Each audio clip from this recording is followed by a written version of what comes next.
Conservative contributor Morgan McMichael with Turning Point USA, a nonprofit that advocates for conservative politics on high school, college, and university campuses, joined me for an exclusive interview via Zoom to explain conservative stake in the woke culture war.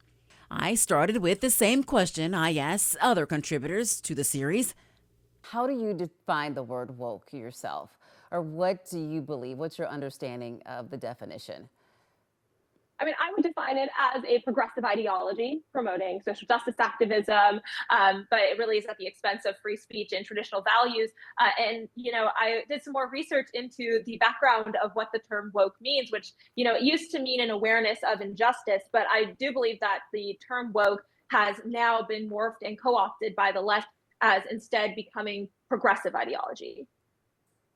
Okay, some say that it has been co-opted by the right, and it's Right. been weaponized. Uh, uh, do you Sure. agree or disagree with that? I disagree that it was not co-opted by the right. Instead, the left went too far. So it wasn't the fact that it was we did not hijack the term. Simply, the left pushed it too far, and what started as I think a call for awareness instead morphed into this radical activism that we've seen. During the interview, Morgan and I talked about how most of the other contributors to our series defined the word as being aware of social issues, being compelled to do something about those issues, especially those that can be harmful. For example, the problems that came to light after the killing of George Floyd. It triggered thousands across the country, black and white, to take to the streets to protest. Their question is, what is wrong with such awareness? I don't think there's anything wrong with having awareness of oppression. No one said that there is any problem with that, and I would argue that woke still is an awareness of oppression because when you're looking at how diversity, equity, and inclusion policies within academia and corporations have impacted other individuals, it is in turn oppressing other people. I mean, why are we living in a culture and a society in America where people are not getting into college for their grades and instead getting into colleges because of their skin color or the gender that they profess on their application? Why are we prioritizing men over women's sports? So, when you're looking at these leftist ideologies within woke that are being promoted, I do believe that they're oppressing women. They are oppressing other people in America that may not be minorities, but then instead they are wanting to uplift and promote minorities and put them on a pedestal and moving away from that merit-based system. So I would argue that the term is still bringing awareness to oppressions in this country, it's just in a different way. Mm-hmm.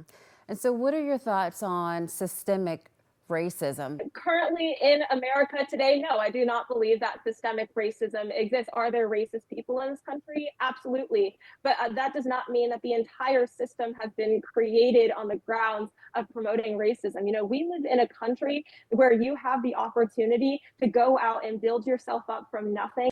She expressed support for President Trump's actions on issues at the center of the woke culture war.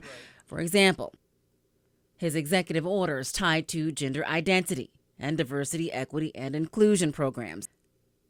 She describes these as necessary steps to promote unity rather than division. Transgender medical procedures for minors shouldn't be legal in this country. Parents should be the ones educating their children on gender and how that works instead of the government schools. And they shouldn't be teaching 5-year-olds pronouns and that girls can become boys and boys can become girls and even offering that opportunity without parental consent.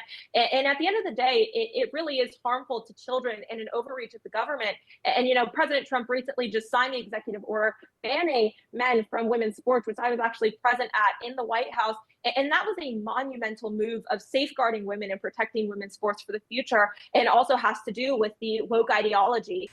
And woke ideology, in her opinion, isn't creating a society where people from all walks of life can openly talk about politics and about opinions, but instead it's oppressing a lot of people's voices.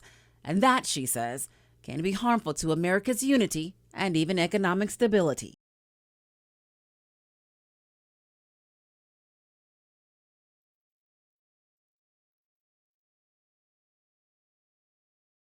CFPB Acting Director vote.